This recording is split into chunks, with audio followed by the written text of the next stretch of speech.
안녕하세요, 여러분. 음, 이번 시간에는 온수온돌 기능사를 좀 소개할까 해요. 3학년들은 이미 작년에 그 온수온돌 기능사 어, 실습을 하고 자격증을 취득한 사람들이 꽤 많이 있지요. 올해도 지금 2학년들이 2학기 들어서 늦게나마 그 방과후를 통해서 음, 지금 실습을 준비하고 있고, 이번 달에 이제 그 시험을 보게 되는데요. 이 수업 자료는 여러분들뿐만이 아니라, 뭐 2학년들, 1학년들한테도 그 수업 시간에 지금 소개하기 위해서 선생님이 정리를 해서 지금 편집을 해 놓은 자료입니다. 자, 우리 그 공조 시스템 제어과에서는 배관 실습과 관련된 그 다양한 어, 종목들을 지금 응시를 할 수가 있고 또 실제로 그 응시를 많이 하고 있는데요. 그 중에 이제 그 온수온돌 기능사가 이제 포함이 되죠. 이 온수온돌 기능사는 기계 분야가 아니고 지금 건축 분야로 지금 분류가 되어 있죠. 뭐 예를 들자면은 뭐 그 가스 기능사 같은 경우는 지금 안전관리 분야에 속해 있는 자격증이고 또 어, 에너지 관리 기능사, 뭐 배관 기능사 여러 종목들을 지금 이 배관 실습을 통해서 어, 응시를 할 수가 있는 그 종목들이 지금 많이 있어요. 일례로 지금 우리 학교에는 어, 지형 공간 디자인과가 있는 지형 공간 디자인과가 있는데 이 학생들이 사실은 그 토목이나 건축 계열을 그 공부하는 학생들인데 몇 년 전에 얼마 안 됐죠. 우리 과에 와서 이 온수온돌 기능사 실습을 음, 연습을 해서 자격증을 취득을 했고 이 학생들은 당연히 이제 이 자격증이 건축 분야의 자격증이기 때문에 어, 여러 가지 그 원서를 쓰거나 아니면 그 공무원 시험의 가산점에 음, 활용을 실제로 했었죠. 그래서 여러분들도 이 온수온돌 기능사 자격증을 가지게 되면은 여러분들이 지금 음, 준비하거나 또는 이제 취득을 했던 그 기계 분야 자격증 말고도 온수온돌 기능사를 이제 취득을 건축 분야 자격증을 이제 취득을 하게 되는 거죠. 그래서 온수온돌 기능사는 이 건축 분야에 속해 있는 자격 종목이라는 거 알고 계시기 바랍니다. 온수온돌 기능사의 그 시험 정보를 보면은 여러분들 그 작년에 그 온수온돌 자격증 시험에 응시했던 사람들은 알 거예요. 그 방과 후 수업비가 좀 비쌌죠.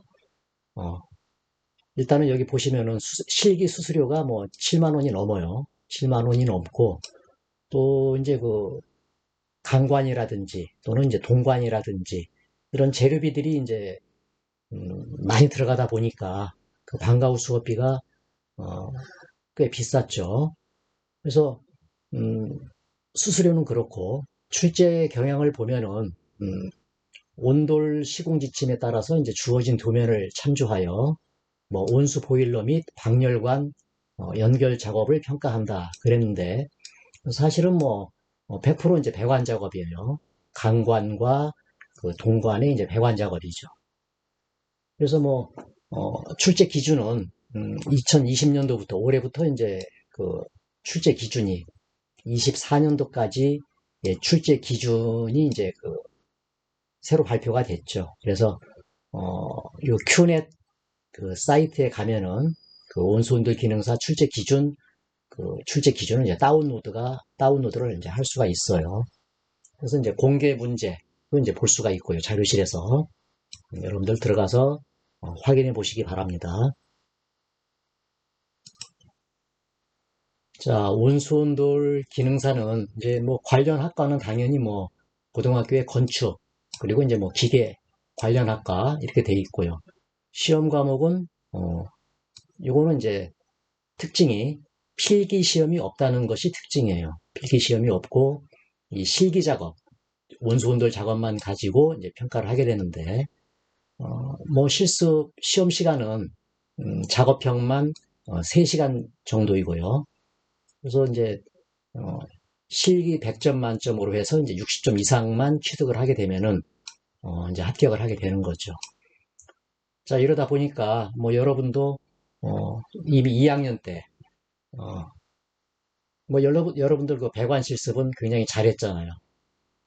이제 필기 시험 합격률이 좀 낮아서 다른 종목들 응시가 좀 불가능했는데 이 온수온돌 기능사는 실기 작업만으로 취득을 할 수 있었기 때문에 충분히 여러분도 도전을 해서 딸 수 있는 이제 그런 종목이 되겠고요. 일반인들도 그래서 이제 이 시험을 굉장히 많이 응시를 하고 있죠. 그래서 시험 볼 때는 굉장히 그 시험 접수하기가 힘들 정도로 그 이유는 이제 그 수험생들에 비해서 이제 이 시험을 볼 수 있는 장소가 그렇게 많지 않고, 특히 경기도 쪽에서도 그렇고요. 물론 이제 우리 학교는 이제 시험 장소이지만은, 그래서, 음, 실습 시험만으로 그 평가를 한다는 것, 그것이 이제 특징이 되겠죠. 자, 온수온돌 기능사의 그 실기 출제 기준을 같이 한번 보시면은요. 자, 이 출제 기준의 적용 기간은 2020년 올해 1월 달부터 24년 말까지 이제 적용이 되는 거죠.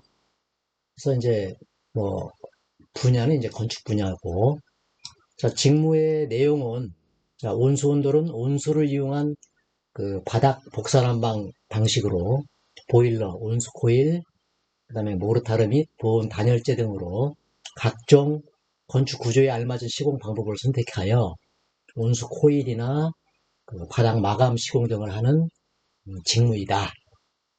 이게 이제 직무 내용이죠. 그 다음에 이제 그 수행 준거는 공사 시방서라든지 그 도면, 내역서를 이해하고 온수온돌 공사를 할 수 있어야 되고, 보일러 및 온수 코일 설치 그 연결 작업을 할 수 있어야 되고, 그 다음에 이제 뭐 단열 및 수평 작업을 할 수 있어야 되고, 바닥 마감 작업을 할 수 있어야 된다. 이것이 이제 이 온수온돌 기능사로서의 해야 할 역할인 거죠. 또 이제 작업형이고 이제 시험 시간은 3시간 정도 이렇게 돼 있어요. 자, 온수온돌 기능사 요구사항 중에서 요구사항은 지급된 재료를 사용하여 온수온돌 시공 기준에 준한 온수온돌 시공 작업을 다음 조건에 맞게 하시오. 뭐 이렇게 돼 있는데 여러분들 이제 시험 문제를 받으시면은 이제 이런 조건이 나와 있죠. 그래서 온수 보일러의 설치는 유니온 25A를 연결한 곳으로 간주하여 작업합니다. 그 다음에 방열관의 설치는 동관으로 합니다. 동관 밴딩 작업할 때 토치 등을 사용해서 열 처리하는 것은 이제 불가능하다. 그래서 옛날에는 그 강관 밴딩 또는 이제 동관 밴딩을 할 때 그 토치 등으로 이제 열을 가열해서 연하게 만든 다음에 이제 밴딩을 하기도 했는데 지금 이 경질 그 동관은 열 처리를 할 수 없게 돼 있어요. 그러다 보니까 섣불리 잘못하다가는 그 동관이 그냥 꺾여버리거나 밴딩이 안 되고 아니면은 완전히 부러지는 이제 그런 실수를 할 수가 있어요. 이런 경우에는 사실은 그 작업을 더 이상 못하고 이제 귀가 조치를 해야 되거든요. 그래서 이 밴딩 작업이 굉장히 중요하고 조심해야 되는 작업입니다. 어쨌든 간에 열 처리는 하지 않고 이제 그 냉간 밴딩을 해야 된다는 것 기억하시고요. 그 다음에 이제 그 파이프는 수공구, 그 파이프 커터라든지 쇠톱만을 사용하여 뭐 절단해야 합니다. 뭐 기계톱을 사용한다든지, 아무튼 뭐 자동 그 커터를 사용한다든지, 뭐 이거 안 되는 거예요. 그 다음에 이제 그 주관의 치수는 관 중심선과 이제 중심선 간의 거리, 뭐 이 내용은 다 아시겠죠. 예를 들어서 뭐, 이런 파이프 조립이 되어 있다면은, 여기 이제 뭐 엘보라고 가정을 하고요. 이렇게 엘보로 조립이 되어 있다고 하면은, 이 도면에 나와 있는 치수는 이 관의 이제 중심선, 이 관의 중심선 간의 이제 거리를 얘기하는 거예요. 이렇게. 이 거리를 이제 맞춰야 되는 거죠. 그 다음에 이제 레듀셔와 관련된 치수는 그 레듀셔 중심까지의 거리입니다. 이렇게 되어 있는데, 뭐 레듀셔도 여러분 알 거예요. 이렇게, 이렇게 이게 이제 레듀셔죠. 이제 이렇게 되어 있는데, 이 레듀셔의 중심은 사실은 이 부분이에요. 이 부분, 이 부분. 그래서 이 부분을 중심으로 해서, 아이고, 중심으로 해서 치수를 맞춰야 된다는 것 기억하시기 바랍니다.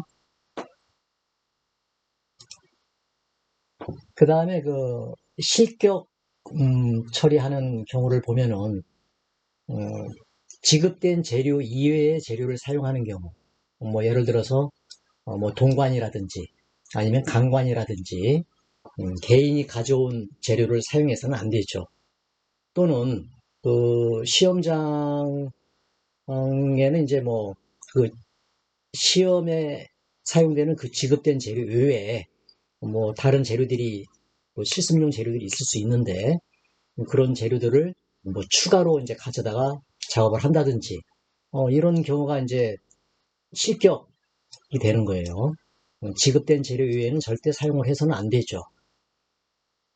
그 다음에 이제 시험 중 그 시설이라든지 장비의 조작 또는 뭐 재료 취급이 미숙해서 이제 위험하다는 얘기예요. 위해를 일으킬 것으로 예상되어 시험위원이 전원이 합의하면은 이거 실격이에요.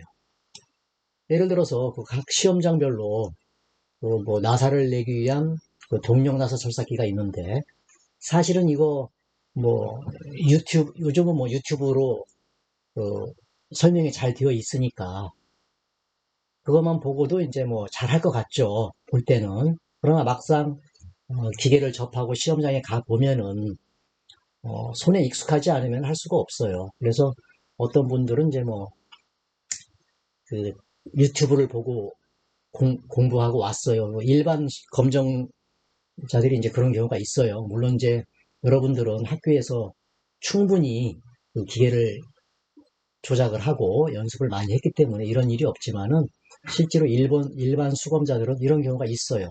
그래서 뭐 기계 뭐 날을 부러뜨린다든지 뭐 기계가 이제 파손된다든지 그런 경우가 있죠. 이런 경우는 이제 감독관들이 협의를 해서 실격 처리를 하는 경우가 있어요, 실제로. 그 다음에 이제 남의 공구를 빌려 쓰는 경우, 이것도 안 되는 거예요. 이것도. 반드시 본인이, 준비한, 공구만을 이제 사용을 해야 되겠죠. 그 다음에 이제 동관 밴딩 작업할 때 아까 얘기한 것처럼, 뭐, 토치를 이용해서 열 처리하는 경우, 이것도 안 되는 거예요. 그 다음에 이제 관을, 수공구를 사용하지 않고, 뭐, 다른 기계를 사용해서 절단하는 것도 이제 안 되는 거예요. 이거 다 실격 처리예요. 발각이 되면은. 그 다음에 뭐 당연히 그 시험 시간 뭐 3시간 내에 그 완성하지 못하는 경우는 이제 미완성으로 이것도 역시 채점을 당연히 이제 채점을 안 하겠죠. 미완성 처리된다는 거. 자, 다음은 이제 그 오작 처리하는 그 기준이에요. 아래 내용들이 해당이 되면 이제 오작 처리를 하고 이제 즉시 이제 짐을 싸서 이제 귀가 조치를 하죠. 일단은 제일 먼저 뭐 물이 새는 작품.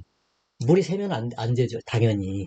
그래서 이 물이 새고 안 새고 이 문제는 점수가 없어요.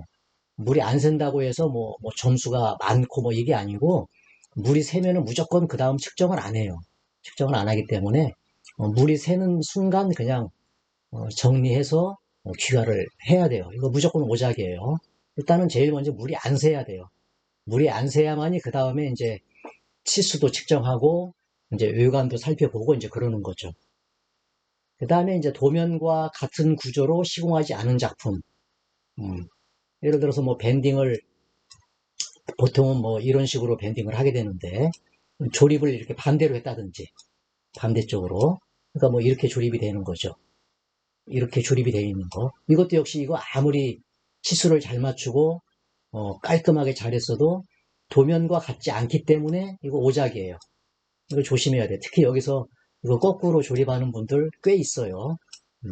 그래서 이거 방향 조심해야 되고, 그 다음에 방열관이 설치되지 않은 작품. 이거 당연히 뭐 방열관이라고 하는 것은 지금 이거 동관을 얘기하는 건데, 이 동관이 설치되지 않았으면은 완성하지 않은 작품이죠. 이거 오작이고, 그 다음에 감독관이 지정한 강관, 그 다음에 동관의 부분 치수가 플러스 마이너스 30mm를 초과하는 작품. 어쨌든 간에 뭐 어떤 치수든 30mm를 넘어가면 이거 굉장히 큰 치수인데 이거를 못 맞춘다는 얘기는 이게 이미 시험 볼 자격이 없었다는 거예요.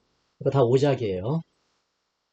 그 다음에 이제 팽창 탱크의 높이, 설치 높이가 1000mm인데, 대개는 1000mm인데, 그 30mm, 이것도 역시 30mm를, 30mm가 크거나 30mm가 적거나, 어, 작거나, 이럴 때 이제 오작 처리하죠. 평행도도 봐요. 평행도. 그래서 평평한 바닥에다가 이제 놨을 때, 어, 평행한 상태가 되도록 이제 조정을 한 다음에 그 작품의 중심선으로부터 동관이나 그 강관 부분의 그 수직 방향으로 벗어난 거리가 이것도 역시 30mm를 초과하는 작품. 이것도 역시 그 오작 처리하니까 이 평행도도 잘 맞춰야 돼요. 그래서 여러분들 그 이따가 또 얘기하겠지만은 특히 이런 그 동관 밴딩을 할 경우에 이 수평을 평행을 잘 맞추지 않고 하다 보면은 뒤틀릴 수가 있어요. 뒤틀리다 보면은 조립을 했을 때 이제 바닥에서 이제 뒤뚱 이제 뜨게 되는데 그 뜨는 높이가 30mm, 30mm가 많은 것 같지만은 3cm 그렇게 크지 않아요. 그래서 잘못하면은 이 30mm를 초과하기가 쉽죠. 그래서 이 평행도 조심해야 되고요. 그 다음에 수직선으로부터 보충수 탱크의 기울기 정도가 이제 수평 방향으로 30mm를 초과하는 작품. 예를 들어서 뭐, 이게 이제 그 바닥 동관과 이제 그 강관이라고 하면은 요 위에다가 이제, 옆에서 볼까요? 옆에서 보면은 여기다가 이제 그 물탱크를 이렇게 설치를 하게 되는데 물탱크를 설치를 하죠. 여기 티보를 이용해서. 그래서 이 수직선으로부터 이게 이제 그 기울어진 길이가 이것도 역시 30mm 이상이 되면은 이것도 오작 처리한다는 거예요. 그래서 이거 수직을 잘 맞추는 것 중요하죠. 물탱크 설치할 때. 동관과 그 강관 그 조립에 너무 몰두한 나머지 대개는 이제 이 물탱크를 맨 나중에 하다 보니까 방심을 하고 긴장이 풀려서 다 했다는 생각에 요 수직을 잘 못 맞추고 제출하는 경우가 많이 있어요. 그래서 이런 경우 조심해야 돼요. 자, 다음은 이제 온수온돌 기능사 그 채점 기준을 좀 알아볼 텐데요. 일단 채점은 그 수압은 이 점수에는 없어요. 수압은 당연히 그 누수가 되면은 오작 처리를 하기 때문에 누수가 안 된, 자, 물탱크에 물을 부었을 때 물이 새는 작품은 일단은 뭐 채점을 안 하기 때문에 일단 제외가 되고 오작 처리되는 거죠. 그래서 이제 보통 정밀도, 외관, 그 다음에 조립 상태, 그 다음에 이제 보충수 탱크, 안전관리, 이제 이런 이제 항목으로 이제 채점을 하게 되는데, 정밀도가 점수가 제일 크죠. 48점. 그 다음에 이제 외관은 10점. 그 다음에 이제 외관도 이제 강관과 이제 동관으로 이제 따로 보고 있어요. 그 다음에 조립 상태가 10점.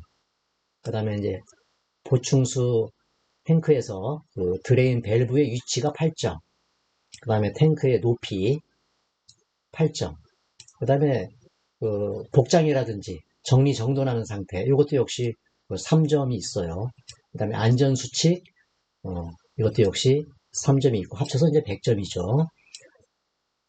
그래서 이제 그 강관이나 동관의 그 치수 같은 경우는 보통 이제 8개를 이제 선정을 해서 이건 이제 어디를 채점할지 몰라요. 그날 이제 그 감독관들이 협의를 해서 뭐 8개를 선정을 해서 이제 치수를 재죠. 그래서 보통 이제 뭐 6점, 만점이 6점인데 그 8개이기 때문에 이제 48점이 되는 거죠. 다 맞으면은. 그래서 뭐 5mm를 플러스 마이너스 5mm 이내에서는 이제 6점 만점이고요. 그 다음에 이제 어, 뭐 5mm에서 뭐 10mm 사이 이렇게 되면 이제 3점이 되고 그 다음에 이제 10mm에서 뭐 15mm 이내면은 1점이 되고 그 다음에 이제 15mm를 넘게 되면 0점이에요. 0점. 그런데 30mm를 초과하게 되면은 이거는 이제 오작이죠. 그래서 이제 오작 처리하게 되고요. 사실은 요 치수에서도 그 오작 처리되는 경우가 간혹 있어요. 여러분들 요거 방심하면 안 되죠. 그 다음에 이제 외관 같은 경우도 이제 그 흠집이라든지 일그러진 곳, 뭐 긁힌 곳, 뭐 이런 것들이 간관 같은 경우도 뭐 10점, 5점, 2점, 0점, 6개, 6군데 이상이 흠집이 있으면 이거 0점 처리하는 거예요. 동관도 마찬가지예요. 10점, 5점, 2점, 0점. 이렇게 채점을 하고 있고요. 그 다음에 이 조립 상태 부분, 요거 이제 뭐 잔류나사가 없거나, 세산 이상인 곳, 이런 곳이 이제 뭐 3개 이하면은 뭐 만점 주고요. 10점. 그 다음에 뭐 4개에서 5군데면은 5점이고, 그 다음에 너무 많다. 8군데 이상이다. 그러면 이거 0점 처리하는 거예요. 여러분들 그 잔류나사는 뭔지 알죠? 대개 그 파이프에다가 나사를 낼 때, 보통 뭐 15A나 25A, 20A를 기준으로 할 때는 이 나사산의 수를 이렇게 뭐 7개에서 8개 정도 이렇게 내는 걸로 이렇게 연습을 하는데 보통 이렇게 그러면 이제 이게 나사낸 기라고 하면은 조립을 할 때는 하나 두 산 정도는 남겨놓고 이제 이렇게 조립이 돼야 되는 거예요. 두 산 정도는 두 산 정도가 잔류나사 또는 이제 불완전나사라고 얘기를 하죠. 그래서 조립을 할 때도 2개 정도가 보일 정도로 이제 조립이 마무리가 되어야 외관 점수를 이제 감점이 없는 거예요. 그래서 그렇게 조립을 해야 되고요. 그 다음에 뭐 보충수 요 탱크, 물탱크 같은 경우 이제 드레인 밸브 요거 방심하고서 요 방향 틀린 수험생들이 많이 생겨요. 그래서 요 드레인 밸브는 반드시 그 퇴수구 물 빼는 부분이 그 아래쪽으로 가게 설치가 돼야죠. 그래야 이제 만점 8점을 주고요. 아니면 뭐 옆으로 했다. 90도 수평 방향으로. 요거 이제 5점. 그 다음에 완전히 이걸 위로 반대로 한 거다. 그럼 이거 0점 주는 거예요. 뭐 탱크 설치 높이 뭐 일반적으로 표준 도면에는 1m 높이로 설치를 하게 되는데 이것도 역시 5mm 이내로 초과하게 되면은 이제 뭐 만점 주고요. 그 다음에 이것도 역시 30mm 이상 초과하게 되면은 뭐 실격, 오작이죠. 그 다음에 안전관리, 안전수칙 각각 이렇게 3점씩. 그래서 여러분들 일단은 뭐 60점 이상을 맞아야 되기 때문에 물이 새지 않고 정상적으로 작업을 했다고 하면은 뭐 60점 금방 딸 수 있겠죠. 뭐 점수만 요 치수만 좀 정확하게 맞춰도 48점이니까 뭐 60점 금방 딸 수 있을 것 같은데 문제는 이제 이 누수 문제죠. 이것이 이제 관건이 되는 거죠. 자, 이 도면이 이제 그 운수온돌 기능사 그 공개된 그 표준 도면이에요. 표준 도면인데 뭐 치수까지 이미 다 공개가 되어 있죠. 그래서 여러분들 뭐 이런 부분은 이제 그 밸브 소켓이요. 끼워 넣는 거죠. 끼워 넣는 부분이고 그 다음에 여기 B라고 되어 있는 부분 B라고 되어 있는 이 부분에는 요 부분에는 25의 그 PT 니플이 들어가는 부분이에요. 이 부분은 니플이 들어가는 부분이다. 뭐 이제 PT라고 하는 것은 이제 뭐 관용 나사, 관용 나사를 얘기하는 거예요. 그 다음에 뭐, 요게 이제 드레인 밸브죠. 요게 이제 드레인 밸브고, 그 드레인 밸브의 그 물 빼는 부분, 퇴수구가 이제 아래쪽으로 이제 향하게 설치를 해야 된다는 거 아까 얘기했죠. 그 다음에 요 삼각형으로 되어 있는 부분은 이제 레듀샤. 여러분들 뭐 레듀샤는 다 알 거예요. 그래서, 레듀샤라고 하는 것은, 음, 이렇게 돼 있고, 이쪽에는 뭐, 25A다. 25A다. 이쪽에는 뭐 15A다. 이렇게 이제 그 지름이 바뀔 때, 이제 지름이 바뀔 때, 연결되는 요 부속품. 요게 이제 레듀샤죠. 예, 요게 레듀샤고, 치수를 측정할 때는, 요 부분, 여기 이제 그 모서리 부분, 여기서 이제 치수가 측정이 되는 거죠. 이쪽도 역시 여기서부터 이렇게 측정이 되고요. 음. 그래서 지금 보면은 여기 그 치수가 340이라고 되어 있는데, 요 340은, 요게 지금 T인데, 요 T의 중심선에서부터, 요 레듀샤의 요 중심선, 여기까지의 거리가 이제 340이 되는 거예요. 여기도 이제 레듀샤가 하나 더 있죠. 여기도 이제 마찬가지고요. 자, 아까 그 공개 도면에 그 상세도를 지금 보여주고 있는데 평면도, 지금 AA 부분의 상세도, AA의 상세도니까, 음, 지금 AA가 어디예요? 지금, 음, 요 부분이죠. 요 부분의 상세도를 지금, 보여주는 게, 요거예요. 요거. 그래서 지금 요게 이제 드레인 밸브인데, 요 드레인 밸브에 그물 빼는 퇴수구, 요 아래쪽으로 이렇게 향하고 있죠. 요 부분. 요거, 주의해야 돼요. 요 각도가 아래쪽으로 향하지 않으면 이제 감점 또는 이제 0점 처리되니까. 그 다음에, 요 중심에서부터 물탱크, 요 밑면까지의 높이가 이제 1m가 되는 거죠. 1m. 음, 또 뭐, 또 뭐가 있을까요? 음. 자, 그 다음에 이제 오른쪽에 보면은 이게 이제 보일러 설치 배치도인데, 지금 요 점선의 그 위쪽에 있는 부분이 이제 요 동간 부분이에요. 동간 부분. 여기 방열관이라고 이게 동간이에요. 동간이고, 요쪽에 이제 그 강관 부분인데, 그래서 실제로 그 건물로 따지면은, 여기가 이제 보일러실이 되는 거고요. 여기는 이제 그 온돌방이 되는 거죠. 온돌방이 되는데, 그래서 예전에는 실제로 이 작품을 이렇게 수평으로 놓고 이 부분에 그 미장을 했어요. 미장. 즉 벽돌을 쌓고 여기다가 이제 뭐 시멘트 미장까지는 안 하더라도 요 위에다가 이제 모래를 붓고 그다음 이제 평탄 작업을 했죠. 모래로 이 저기 방열관이 보이지 않도록 거기까지 하는 것이 이제 마무리였어요. 시험의 마무리였는데 지금은 이제 이 부분이 없어졌죠.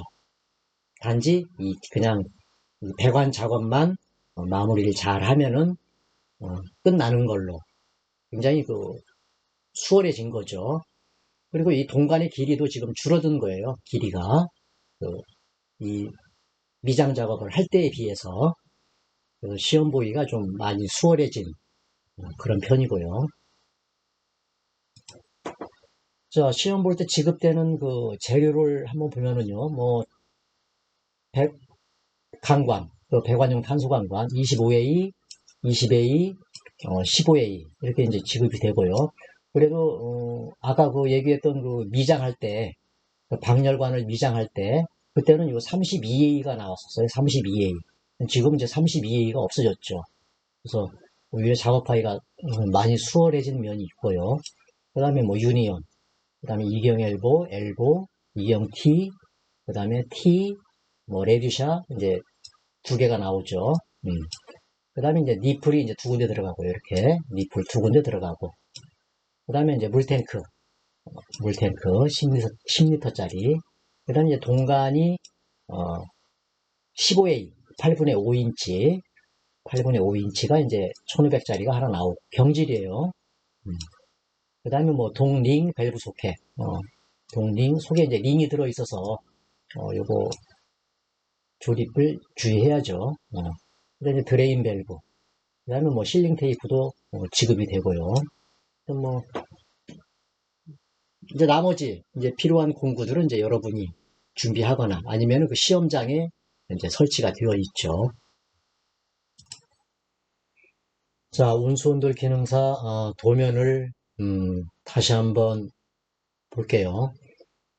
지금 보면은 요거 이제 뭐 치수는 이제 표준 도면 공개된 표준 도면 치수인데요. 지금 여기 보면은 그 1번부터 1, 2, 3, 4, 5, 6, 7번이 있어요. 7번이 있고 요 밑에는 이제 구간별 그 여유 치수라고 이제 기재를 해 놨는데 이 치수는 여러분들이 그 뭐 외워야 되겠어요. 외워야 될 치수예요. 사실은 뭐 굳이 외우지 않아도 이같이 이제 그 각 부속품별 그 여유 치수라고 하는 것은 예를 들어서 뭐 어떻게 설명을 해야 될까요? 엘보가 뭐 이렇게 있다고 하면은 음, 엘보가 이렇게 있다고 하면은 자, 요 이제 엘보 안에 이제 앞나사가 나 있겠죠. 앞나사가 이렇게 여기도 있고 여기도 앞나사가 이렇게 나 있겠죠. 그리고 이제 여기에 이제 파이프가 조립이 되죠. 파이프가 조립이 되는데 뭐 이 파이프가 이 엘보의 끝까지 조립이 되는 건 아니에요. 요 정도까지 조립이 돼요. 요 정도까지. 여기도 요 정도까지 조립이 되죠. 그런데 실제로 우리 그 도면에 표기되어 있는 그 치수들은 요 파이프의 중심선 거리라는 얘기예요. 요 중심선 거리. 그러다 보니까 요 중심선까지의 거리와 이 파이프가 조립되는 이 길이, 이게 이제 차이가 있어요. 요만큼의 차이가 생기죠. 요 차이 나는 요 치수를 우리는 지금 여기서 여유 치수라고 표현을 한 거예요. 공간 치수. 그러다 보니까 이 중심 그 도면에 나와 있는 이 치수에서 여유 치수만큼 빼내고 이 파이프를 잘라서 나사를 내야만이 이 치수를 맞출 수 있다는 얘기예요. 그래서 규격별로 이 치수들을 외우는 게 굉장히 중요하죠. 치수들을. 그래서 뭐 엘보, T, 그다음에 유니온, 소켓, 45도 엘보. 뭐 요 빨간 것은 이제 뭐 온수온돌에는 필요가 없지만은 뭐 가스 기능사라든지 뭐 요런 이제 작업에는 요런 황동 볼 밸브가 들어가니까 뭐 참고로 봐주시고요. 그래서 이런 여유 치수들을 외워두면은 뭐 시험 볼 때는 이런 표를 놓고 볼 수가 없으니까요. 외워야 되겠죠. 이런 것들을 토대로 해서 좀 지우고요. 자, 이러한 그 여유 치수를 토대로 해서 만들어 놓은 그 구간별 그 여유 치수를 지금 여기 보여주고 있는 거예요. 1번 같은 경우는 지금 원래 도면의 치수는 340이에요. 340인데 이 부분은 지금 레드샤죠. 레드샤는 그 모서리 부분, 그 중심 부분에서부터 여기 이제 요 파이프의 중심까지의 거리가 340인데 지금 여기에는 레드샤도 있고 유니온도 있고 요 사이에 또 뭐가 들어가요? 리플이 들어가요. 리플, 그 다음에 T 이렇게 들어가기 때문에 굉장히 다양한 부속품이 섞여 있죠. 이러다 보니까 이러한 여유 치수를 다 외워서 빼주어야 이 치수를 이제 알 수가 있다는 얘기예요. 실제로 그러니까 340에서 요 98을 뺀 치수로 요 파이프를 절단을 하고 나사를 낸 다음에 조립을 해야 요 340이 맞을 수 있다는 얘기예요. 그래서 98. 요거 다 여러 번 그 테스트를 해보고 다양한 치수로 또 조립도 해보고 해서 가장 근접한 여유 치수를 만들어낸 거기 때문에 여러분들 이 치수를 외우는 것이 중요해요. 그래서 그러한 방식으로 이제 2번 같은 경우는 뭐 40, 또 3번 같은 경우는 뭐 35, 4번 같은 경우는 음, 요, 요 부분은 지금 보면은 자, 여기는 25A 파이프고 여기는 20A 파이프예요. 그러다 보니까 이 엘보는 25 곱하기 20 2경 엘보죠. 즉 2경 엘보라는 얘기는 조립되는 그 관경이 다르다는 얘기예요. 여기는 20이고 여기는 25A가 들어가죠. 자, 20 곱하기 20, 25 곱하기 20 그 엘보의 그 여유치수를 한번 보면은요.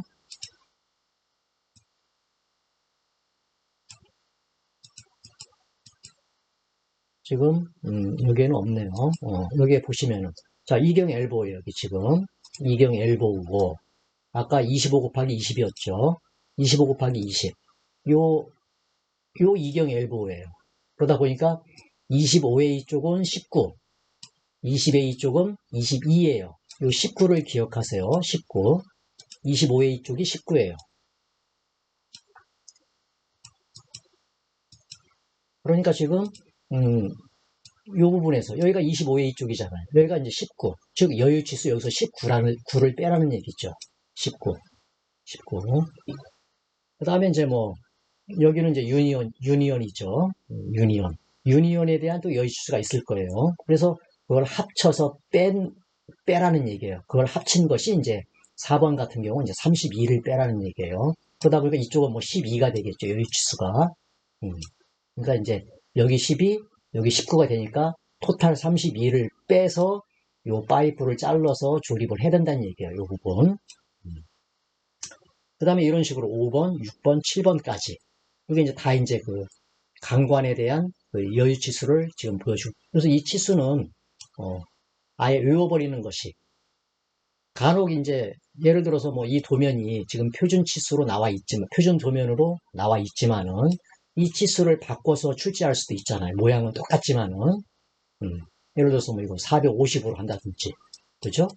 바꿀 수 있죠. 그러나, 이 치수는 불변이에요. 어떤 치수를 갖다 놔도 무조건 그 치수의 도면 치수에서 이 치수를 빼내고 파이프를 절단하면 된다는 얘기예요. 이해가죠? 그래서 이 여유 치수는 반드시 외우는 것이 좋다는 것.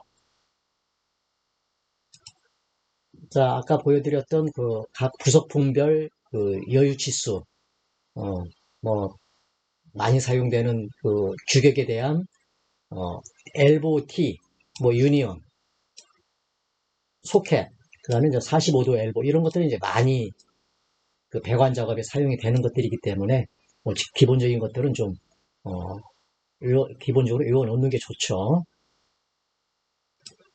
자, 여기도 이제 계속 레드샤도 있고요. 우리 그 온수온돌에도 레드샤 나오죠. 그래서 이러한 요 지금 굵고 큰 글씨가 이제 여유치수 빼야 될 치수예요.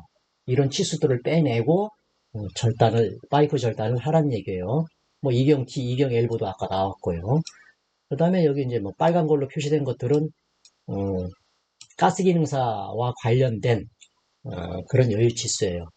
이런 것들도 역시 그 가스 기능사 시험 준비를 하면서 직접 테스트 해보고 실제로 재보면서 이제 만들어낸 여유 치수이기 때문에 여러분들 나중에 가스 기능사에 응시할 때도 이러한 여유 치수 표를 가지고 있다가 참고를 하면 좋을 것 같아요.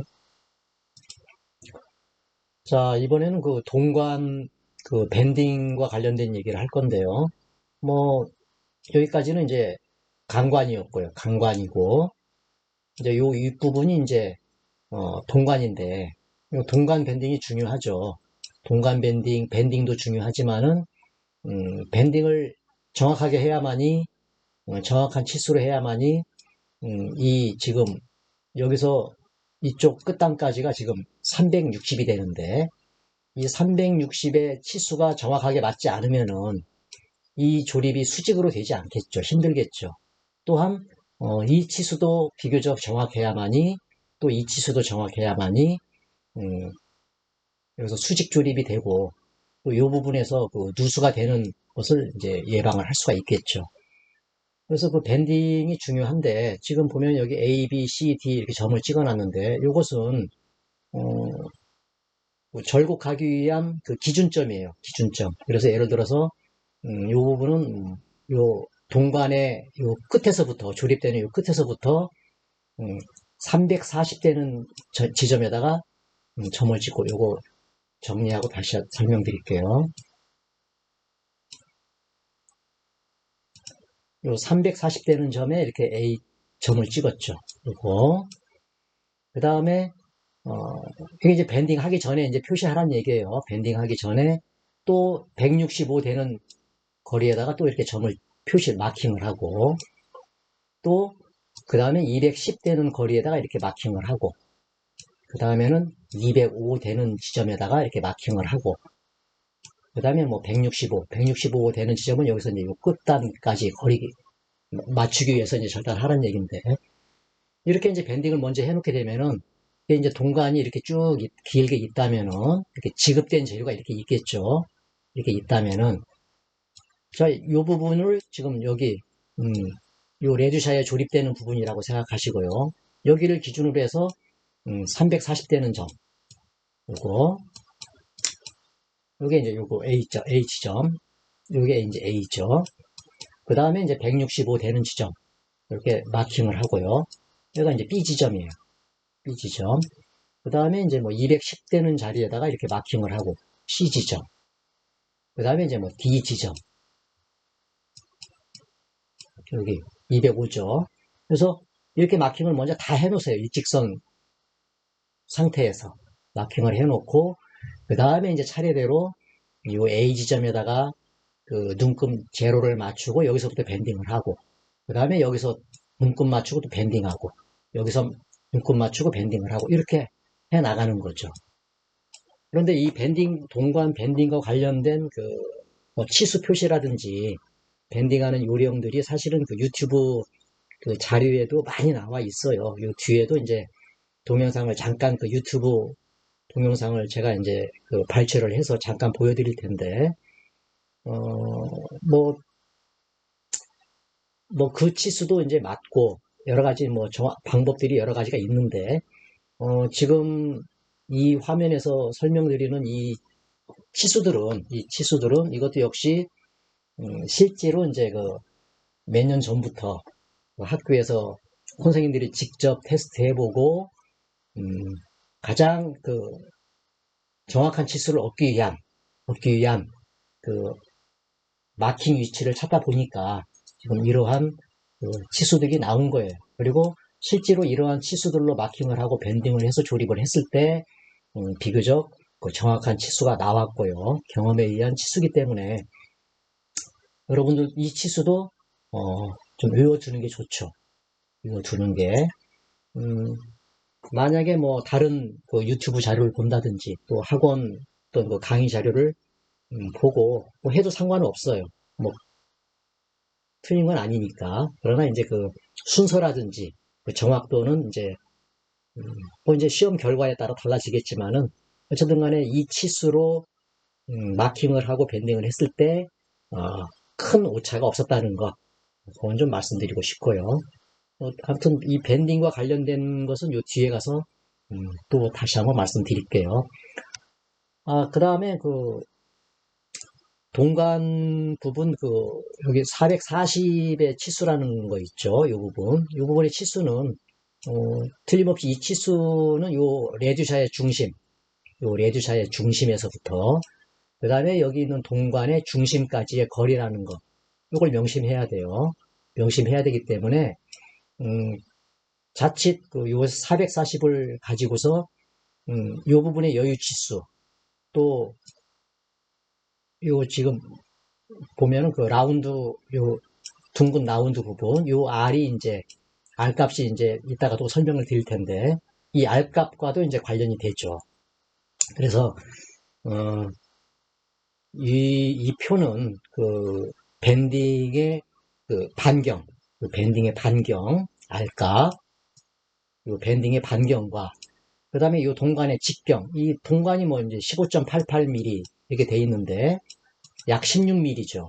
그러니까 요 이게 이제 직경이 15.88이니까 이 중심까지의 거리는 약 8mm 정도가 되겠죠. 이거 8mm 정도.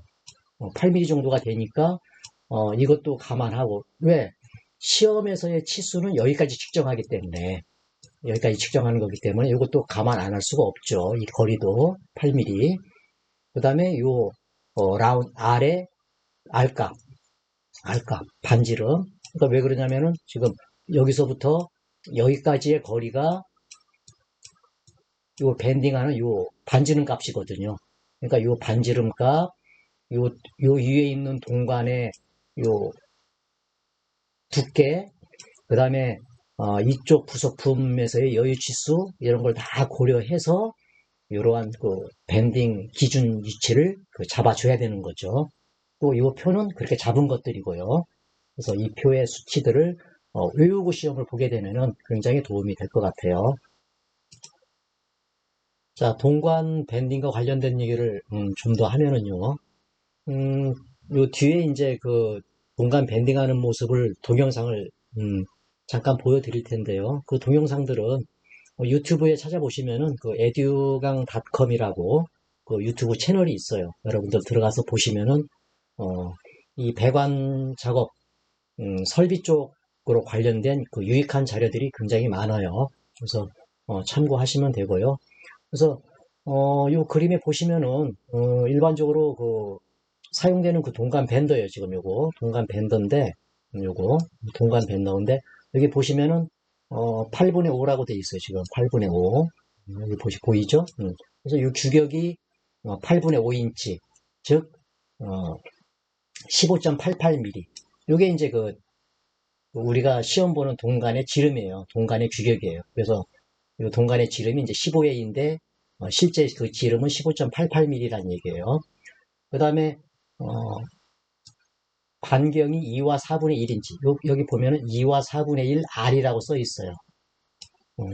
요 반지름이 이제 2와 4분의 1이란 인치란 얘기예요. 그게 이제 미리로 따지면 약 57mm 정도 돼요.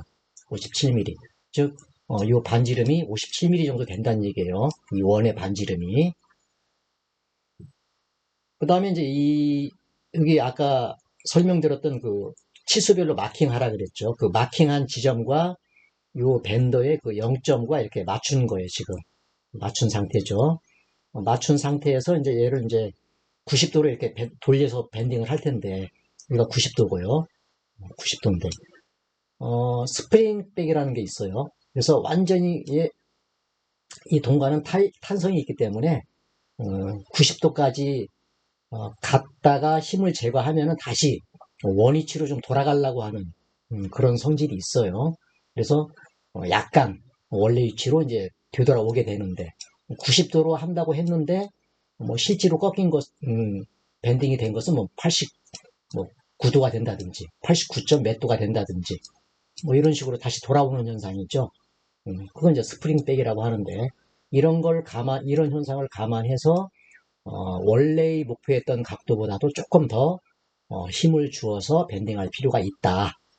그래야 비교적 정확한 각도로 유지할 수가 있다는 거죠. 왜 그러냐면은 지금 이렇게 올라가서 밴딩을 하고 또 여기서 밴딩을 해서 이렇게 내려오는데 이게 90도가 안 되고 약간 벌어진 스프링백에서 벌어진 상태가 되면 이게 나중에는 이렇게 기울어지게 되거든요. 이렇게 수직으로 내려와야 되는데 기울어지게 되면은 또 여기서 45도 또 여기서 45도 하면 이 전체적인 치수가 벌어지게 되는 거죠. 그러면 이제 조립할 때 수직 조립이 안 되기 때문에 누수의 원인이 될 수도 있고요. 그래서 이 밴딩하는 각도, 밴딩하는 그 마킹하는 길이 굉장히 중요한 것을 알 수가 있죠. 그래서 이 뒤에 이제 그 동간 밴드를 사용해서 그 90도하고 45도 밴딩하는 영상을 잠깐 좀 보실 건데요. 그래서 다시 한번 정리를 하고 넘어가죠. 정리를 하고 넘어가면 자 밴더 반경이 57이라 그랬죠 아까. 그래서 다시 한번 좀 그림을 그려보면은 이게 이게 밴더라고 치죠. 밴더 이게 이제 반지름이 57이라 그랬어요. 이 부분이 57이고, 여기다가 이제 우리 동관을 이렇게 밴딩을 한단 말이에요. 이렇게 밴딩을 하죠. 그런데 이 동관 두께도 이게 16mm란 얘기예요. 16mm. 그러면 이 중심선까지 거리는 얼마나 되겠어요? 이게 8mm 정도 되겠죠. 그러면은 이 밴더의 반경과 8mm 합치면 벌써 어떻게 돼요? 65mm가 되죠. 그렇죠? 65mm 정도. 그러니까 요 중심에서부터 요 밴딩을 위한 첫 번째 표시 지점까지의 거리가 이미 65라는 얘기예요. 65가 돼야 된다는 얘기예요. 65mm 정도 되죠. 그래서 그 다음에 이제 여유 치수라든지 스프링백 등에 의한 여러 가지 오차 이런 것들을 고려하면은 실제로 해보니까 약 70mm 정도를 고려하면은 적당하더라. 그리고 또 사실 실제로 채점할 때 플러스 마이너스 5mm까지는 만점으로 인정을 하니까 처리를 해주니까 70mm 정도는 이걸 계산해 줘라. 여기서 70이고 그 다음에 이쪽 레듀샤에 연결되는 부분 레듀샤에 연결이 이렇게 됐었죠. 이렇게 이 부분의 여유 치수를 감안하면은 토탈 합쳐서 약 100 정도 이렇게 아마 빼주면은 될 거예요. 이런 원리들을 좀 참고를 하시면은 숫자를 기억하는데 도움이 될 거예요. 그 다음에 이제 이 동관은 경질이다 보니까 자칫 마음이 바빠서 서두르다 보면은 동관이 그냥 여기서 둥글게 구부러지는 것이 아니고 여기서 그냥 꺾여버리거나 아니면 똑 부러지거나 그런 현상이 생길 수 있기 때문에 최대한 부드럽고 천천히 균등한 힘을 처음부터 끝까지 균등한 힘을 주면서 이제 밴딩을 해야 되고 이 동관의 또 수평도 잘 유지를 해야 되겠어요. 자, 잠깐 90도 밴딩하는 장면을 영상으로 좀 잠깐 보실 텐데요. 요거 에듀강닷컴 채널에 나와 있는 영상을 잠깐 제가 발췌를 좀 했어요. 풀 영상은 에듀강닷컴으로 여러분들 가셔서 보시고 참고하셔도 좋을 것 같습니다. 요 왼쪽 편이 시작점이에요. 시작점에서 제가 이렇게 당겨서 마킹을 한 거니까 그래서 요 시작점이 항상 요 고리가 있는 부분 왼쪽으로 갈 수 있게끔 물려주시면 됩니다. 자, 그래서 요 0점에다가 마킹 부분을 이렇게 넣어주시고 그다음 고리를 탁 채워주세요. 그리고 밴딩이 반대쪽 손잡이를 이렇게 덮어주시면 됩니다. 자, 그 상태에서 서서히 한번 당겨보세요. 이렇게 쑥 당겨보시면 됩니다. 쭉 당기고 이렇게 자, 이렇게 90도까지 당겨주시면 되겠죠. 자, 그리고 90도보다 살짝 더 당겨주시면 돼요. 요게 스프링백 때문에 경질 동관은 탄성이 이렇게 반대로 가거든요. 그래서 90도보다 살짝 더 밴딩을 해주시면 좀 더 예쁘게 나올 겁니다. 자, 잘 보셨죠? 이거 이제 90도 밴딩인데 이랬을 때 지금 이쪽 동관과 이쪽 동관이 수평을 유지하는 것이 중요하죠. 이게 이제 이렇게 올라간다든지 그러면은 나중에 다음 밴딩과 또 치수 맞추는데 이제 애로사항이 있기 때문에 수평을 잘 유지하면서 천천히 지금 여기 시범을 보인 분은 숙달된 분이기 때문에 지금 빨리 밴딩을 한 것 같지만은 여러분들은 조심스럽게 천천히 밴딩을 하는 것이 이 밴딩이 꺾이거나 절단되는 것을 막을 수가 있을 거예요. 자, 다음은 이제 45도로 밴딩 하는 것을 한번 좀 볼게요. 자, 45도로 밴딩하는 영상을 같이 한번 보겠습니다. 가나 다 부분인데 다 부분은 어때요? 45도로 꺾어줍니다. 그래서 그 45도라는 거 잊지 마시고요. 자, 이 마킹을 조금 제가 연장해서 하겠습니다. 반대쪽이 안 보이니까 마킹을 이렇게 연장해서 하도록 하겠습니다.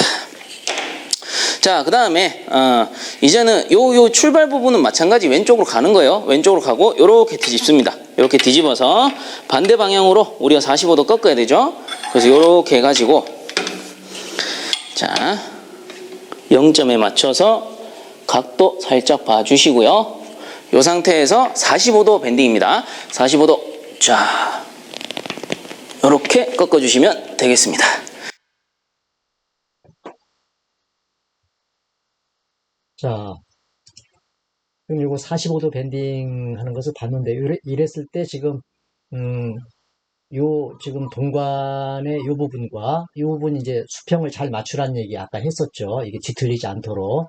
이게 나중에 잘못하면은, 나중에 전체적으로 조립을 했을 때, 바닥에서 그 뜨는 부분이 생겨요. 그 뜨는 부분도 30mm 이상이면은 그 오작 처리가 되거든요. 그래서 수평을 잘 유지하면서, 음, 밴딩을 할 수 있도록 그렇게 해야 될 것 같습니다.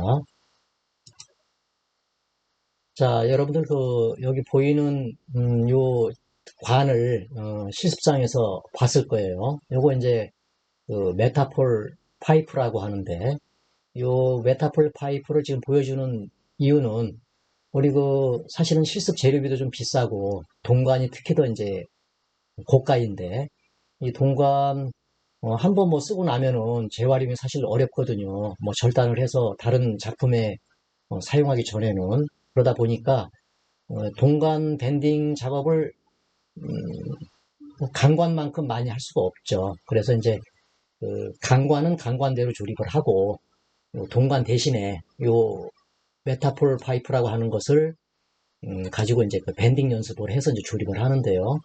요 메타폴 파이프는 이제 그 플라스틱 단하고 그 다음에 이제 금속, 이게 이제 알루미늄 속에 들어있는데 알루미늄이 이제 이 속에 들어있기 때문에 플라스틱으로 이제 피복이 돼 있고요. 그 다음에 뭐 적정식 이제 복합 파이프인데 이게 이제 밴딩이 잘 돼요. 이게 밴딩이 잘 되고 또 밴딩을 했다가도 다시 그 원위치로 손으로도 펼 수도 있고 일직선으로.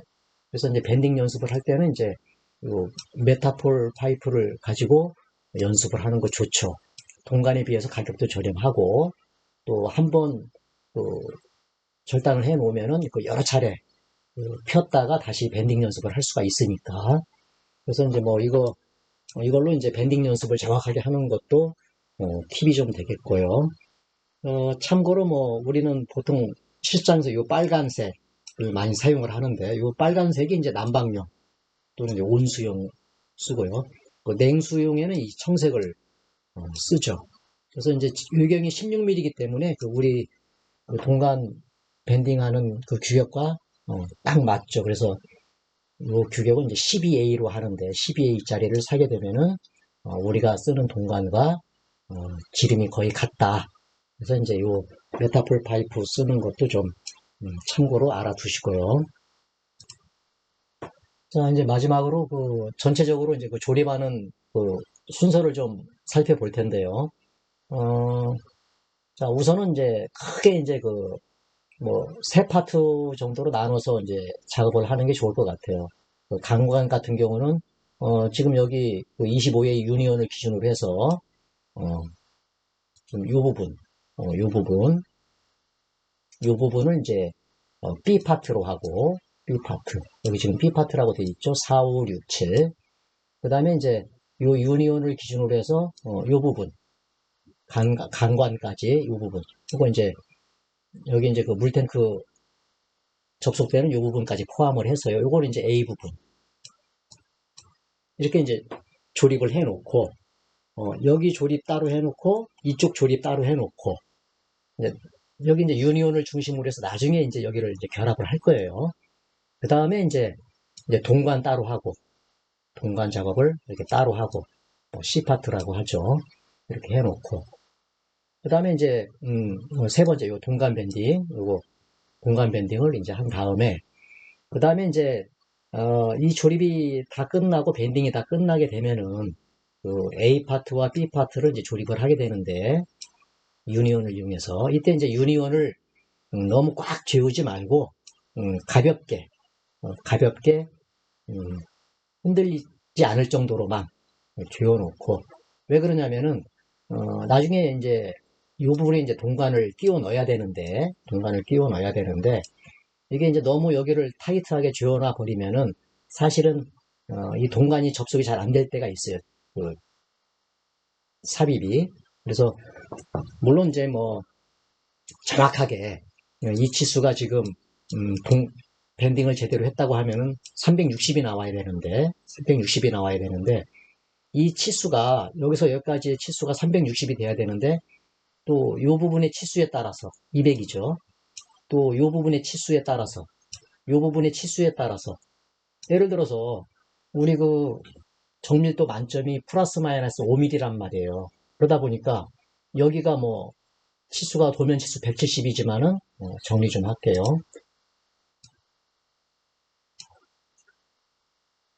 이 부분이 170이지만은, 175mm까지만 맞춰도 만점이란 말이에요. 6점.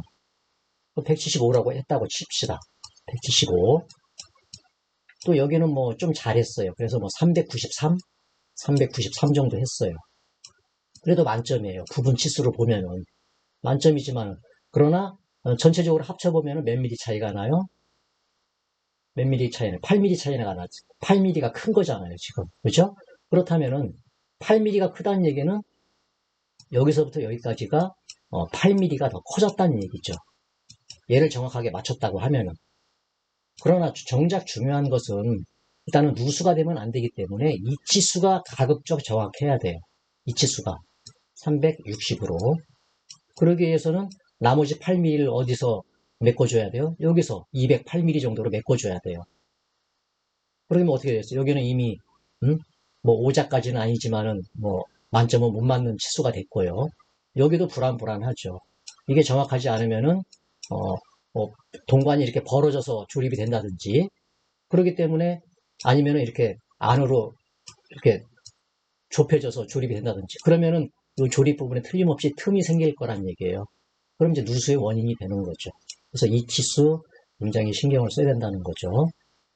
그 다음에 이제 뭐, 그래서 이제 여기를 먼저 끼워 놓고, 최종적으로 나중에 여기를 완벽하게, 최종적으로 이제 조립을 하란 얘기예요. 여기를 먼저 끼워 놓고, 그 다음에 이제, 그리고 나서 맨 마지막에, 여기 이제 물탱크를, 이 부분에 이제 물탱크를, 파이프, 이때도 이제 물탱크도, 여기 이제 물탱크하고 조립되는 그 15A 파이프짜리 있죠. 이렇게 물탱크가 있으면은 15A 파이프가 이렇게 올라가잖아요. 수직으로 1m. 이 15A 파이프와 물탱크를 먼저 조립을 해 놓고, 최종적으로 이 부분을 조립을 하는 것이 맞죠. 그런 순서로 이제 조립을 하면 될 것 같아요. 그래서, 강관 조립은 이제, 불완전 나사부가 이제 두산 정도가 보여야 이제 그 조립 상태가 이제 만점이라 그랬죠. 두산 정도. 그런데, 치수 정밀도가 이제 그 점수가 크기 때문에, 경우에 따라서는 이 조립 상태를 만점을 포기하는 한이 있더라도 이 치수를 우선적으로 좀 맞춰야 하다 보면은 이 나사산이, 그 보이는 나사산이 두 산이 넘을 수도 있고 막 세 산 정도, 그러면 안 보일 수도 있고 그런 상황이 생기겠죠. 그래서 부득이한 경우에는 이제 정밀도 점수를 더 확보하기 위해서 불완전 나사부를 조절할 수도 있다. 그러나 이제 뭐 불완전 나사부도 2개 정도 보이고, 그다음에 치수도 정확하고, 그게 이제 더 이제 완벽한 작업이 되겠죠.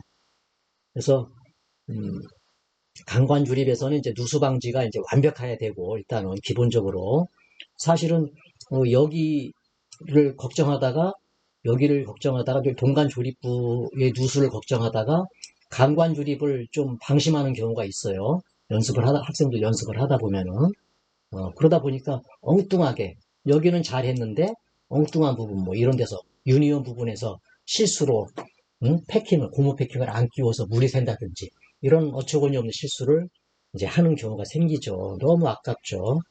그래서 그런 것들 세심하게 좀 신경을 써야 되고요. 그 다음에 아까 여기 얘기했지만은 여기 물탱크하고 요 15A 파이프 세울 때 이때 이제 수직을 유지해야 된다는 거. 이것도 역시 30mm 이상 벗어나면 오작이에요.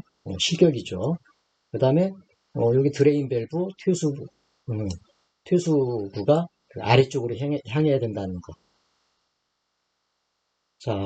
자, 이렇게 해야지 뭐 두서 없이 짧은 시간에 많은 정보를 좀 드리려고 욕심을 부리다 보니까 어떻게 전달이 됐는지 모르겠는데, 아무튼 뭐 온수온돌 기능사에 대해서 설명을 좀 드렸고요. 아무튼 뭐 나중에라도 시험에 응시할 때 좀 도움이 되는 그런 자료가 됐으면 좋겠습니다. 수고들 하셨습니다.